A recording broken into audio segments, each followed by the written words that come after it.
Now, we all know what the textbooks say fascism is. It's basically the unification or the marriage between finance, capital, and state power in the political state. It's the corporate state. Well, this began in Europe. In fact, it began here, in Italy. And in fact, my host who brought me to Vienna in Austria,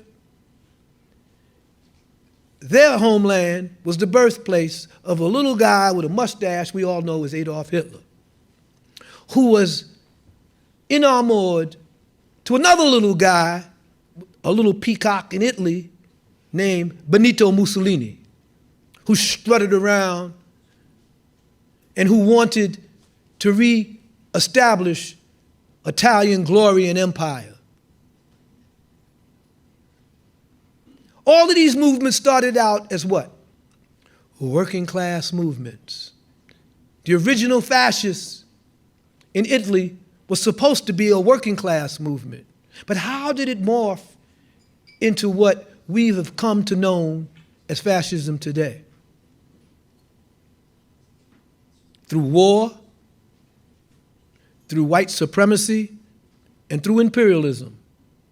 But most of all, through attacks on the working class of the industrialized world, of the industrialized Europe.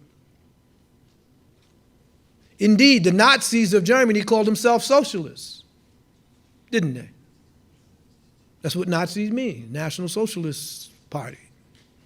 They said they were socialists. Socialism was not what they were about. They were about corporate control, the control of the state by finance capitalists and industrialists. This is why you see in the early development of fascism in Europe in the 1930s, the late 1930s, the robber barons in America, J.D. Rockefeller, Mellon, all of these individuals supported the Nazis. They didn't see nothing wrong with the Nazis. Indeed, Hitler borrowed the white supremacist construct from America. And it's no coincidence that you see today in America the right-wing militias and the racists fly both the swastika and the Confederate flag. They're interchangeable on the racist right. The swastika and the American and the Confederate flag. So we need to understand that racism has always been a part of the Western paradigm of economic development and power. And what is racism? What is white supremacy based on? It's based on the notion that melanin deficiency is a virtue rather than a detriment. Because everywhere we look in this world, there are people of color, except in Europe. Now, when Europeans branched out into the world, when they came to Africa and they saw black people, when they went to Asia and they saw yellow people, when they went to the New World and they saw brown people and red people, they said, damn, how come everybody look like this and we look like this? And that's because God granted us sovereignty over all of these people of color. We're superior and they're inferior. So they turned melanin deficiency on its head. And that meant they had to civilize people of color. They had a burden that God gave them, the white man's burden. They had to civilize the savage. They had to bring Christianity and religion to people who are worshiping stones, according to them. And this mindset, I assure you, persists today. White skin privilege means exactly what it says. It's a privilege to be white and enjoy certain fruits of society. And in order to enjoy those fruits, and if you're black and you're a person of color, you have to be as white as possible without changing the color of your skin. Whether it's you gotta burn your hair, whether you got to bleach your skin, whether you got to adopt standards of beauty that don't look nothing like you, in order to say, look, I'm acceptable.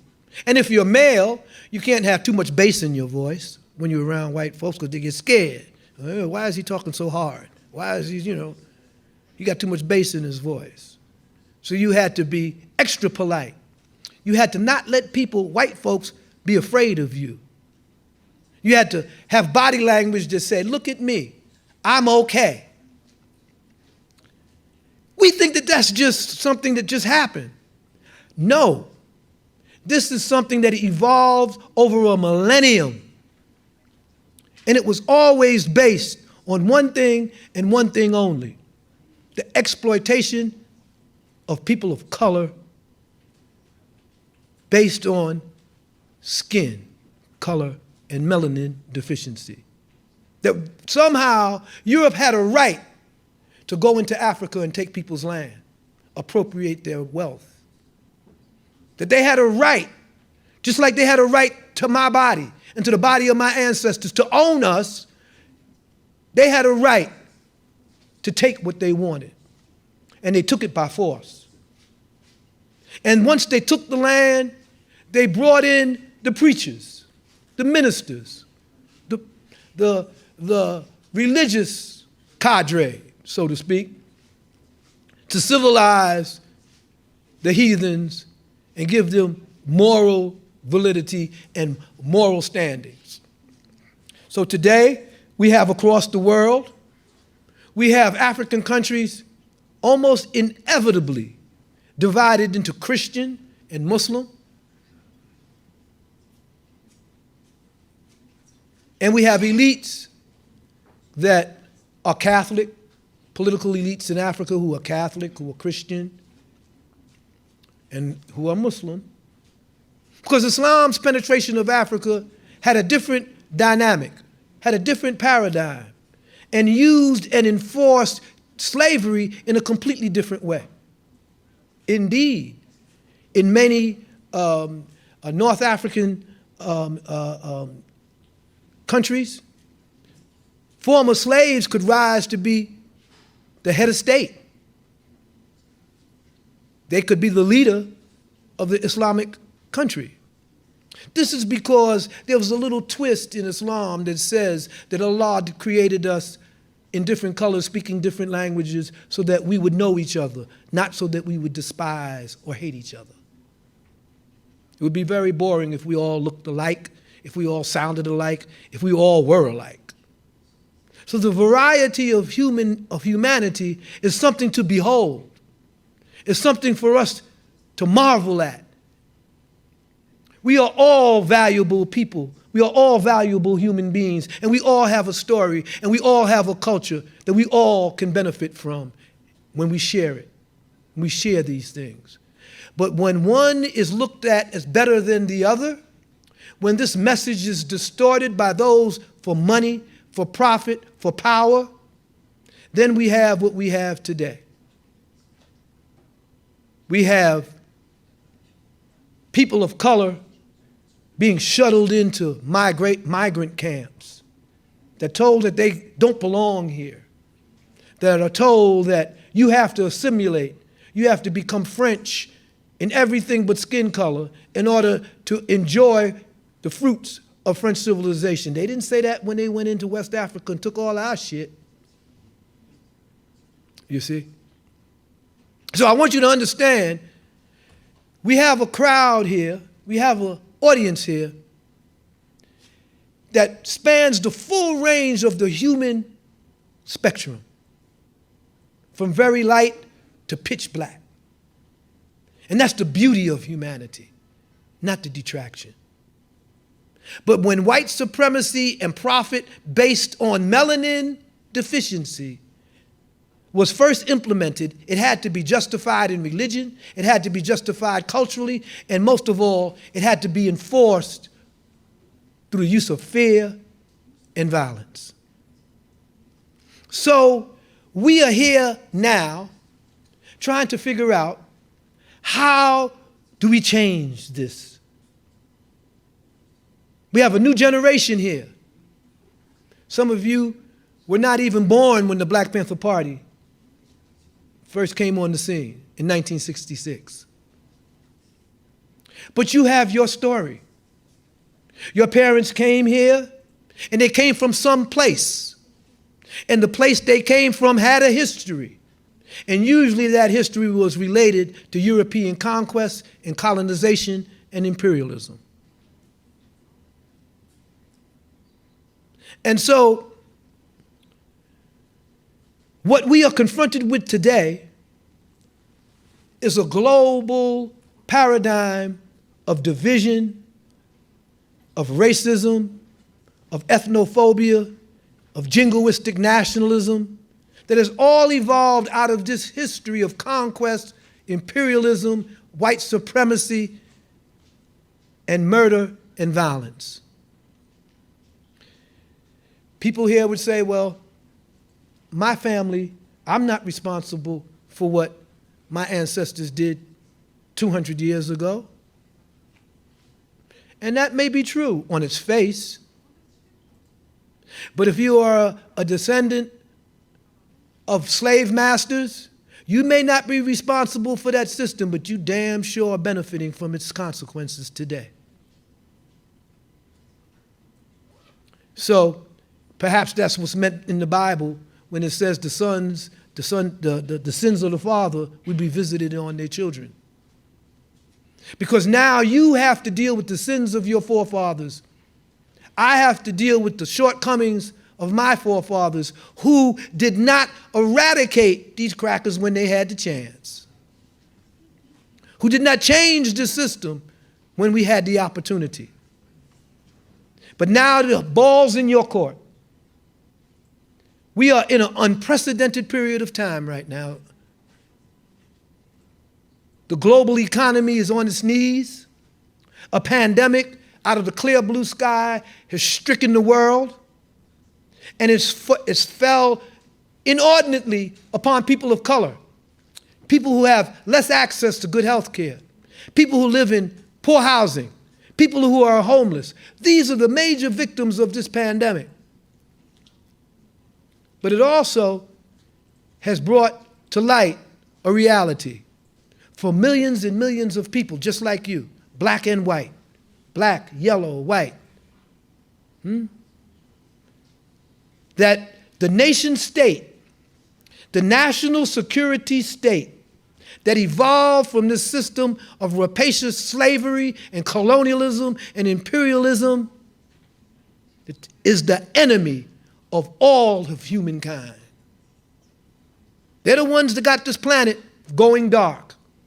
They're the ones that's polluted this planet. They call you Generation Z. What comes after Z in the alphabet? Nothing. So if y'all don't get it right, that's what's going to happen. We're not going to have anything, not even a planet to live on. So this duty, this burden, has now been heaped on your shoulders.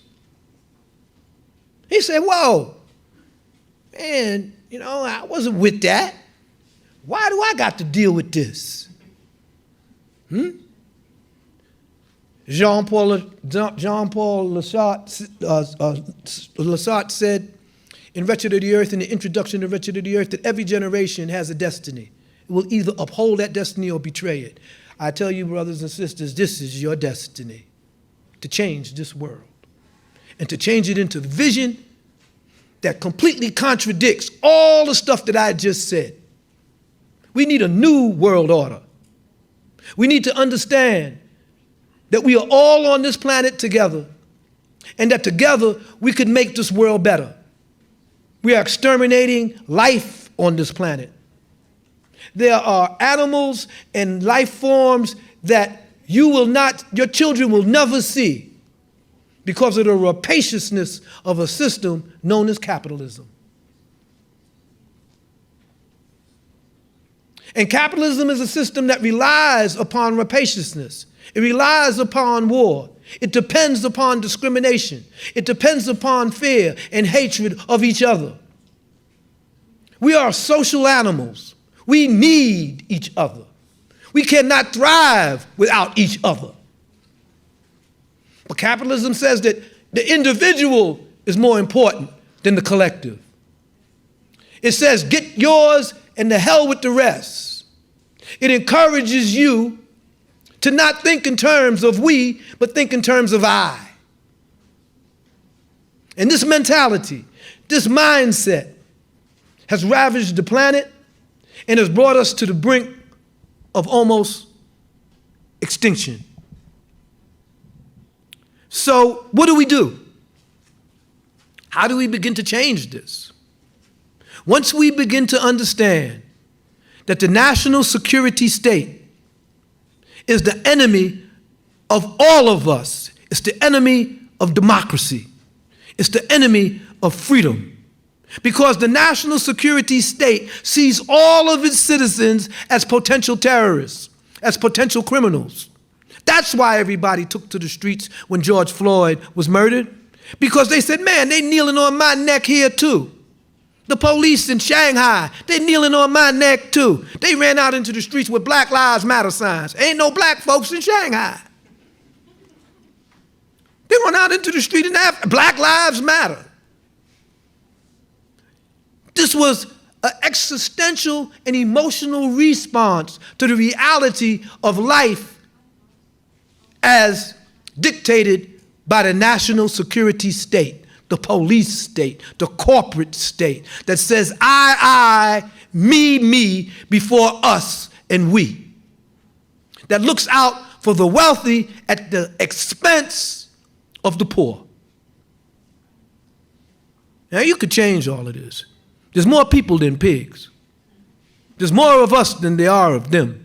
But they have a monopoly on violence. They have a monopoly on force and fear. We don't.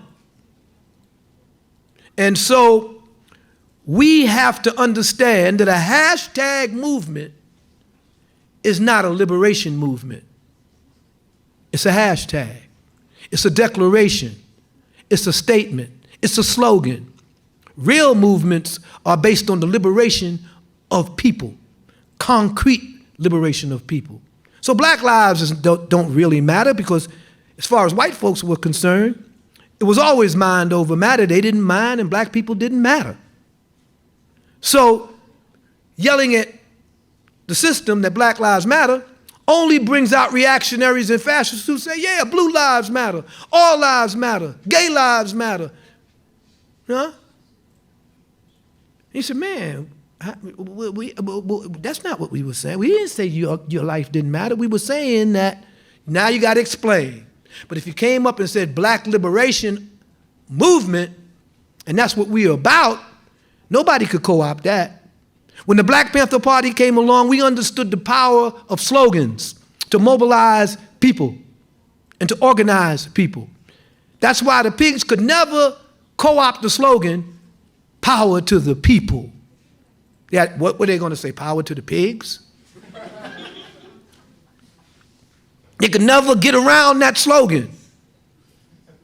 And when we first initiated the first Rainbow Coalition, it consisted of white working class children, the children of coal miners and white industrial workers. It included Chicanos and Mexicans from the Southeast, from the Southwest. It included black urban lower class. It included women, men. It was a rainbow coalition, because what did I just say? God created us in different colors, speaking different languages, so that we would know each other, not so that we would hate each other. So the Rainbow Coalition distilled that idea. And it said power to the people, black power to black people, red power to red people, brown power to brown people, power to the people. And that's what the Black Panther Party tried to implement. So we called together a rainbow coalition that transcended race, that said that if we work and fight together, we will win. And what did the system do? They had to make reforms to dilute distrust. They murdered Fred Hampton in Chicago, one of the foremost conceptors and advocates of the Rainbow Coalition. They assassinated them, the U.S. government and the police. They brought Jesse Jackson in with his Rainbow Coalition. He hijacked the term in order to put black people in as CEOs and in corporations, saying that his idea of a Rainbow Coalition was to empower black people and put them into the make them comprador classes. But the idea was already out that we had to have unity between black and white and yellow and brown because we had a common enemy. And the common enemy was the corporate national security state and its military industrial complex that profited off of war and the misery of humanity. When Martin Luther King discovered that the United States was the foremost purveyor of violence in the world, he began to talk about that. He began to preach about that. He began to doubt whether integration was really worthwhile, whether it was really worthwhile integrating black people into a racist institution that was called the United States of America. He gave his I Have a Dream speech, talked about little brown babies and little white babies playing together in the mud of Mississippi. Well, we know that shit ain't work. You see? But when he arrived at the same position of the Black Panther Party, of the Republic of New Africa, when he arrived at the same position that we had arrived at, that capitalism was a purveyor of war, segregation, and class oppression, they had to kill him. Because at that point in our history, in 1968, the civil rights movement and the black nationalist movement in America were moving inexorably towards each other. And they had to stop it. First they killed Malcolm, then they killed Martin. And they thought that that would stop it. And if you remember the eulogy that Bill Clinton gave at John Lewis's funeral, he said, "Here lies John Lewis, and we owe him a great debt. Because Stokely Carmichael, Kwame Ture, the chairman of SNCC, was taking things too far, and old John brought him back." So that tells you that that nigger that was laying in the coffin there was a piece of was a traitor. If Clinton could get up here and praise him for stopping our revolution, he was a traitor. And we need to understand that now they're so desperate. Anybody that comes along and that drops dead and that dies that was a traitor, they put him in an open casket in Washington and make him an icon. And you actually had black folks walking by John Lewis's coffin crying tears. Oh, this is bad. He never did nothing for black people. We had a black president, Obama. He was half African, straight up. He killed more Africans than Bush, Clinton, both Bush brothers, and Reagan combined. He was the bomber-in-chief. He initiated the drone bombing campaign that is going full tilt right now. He handed it off to the orange man, to Marmalade Man, Trump.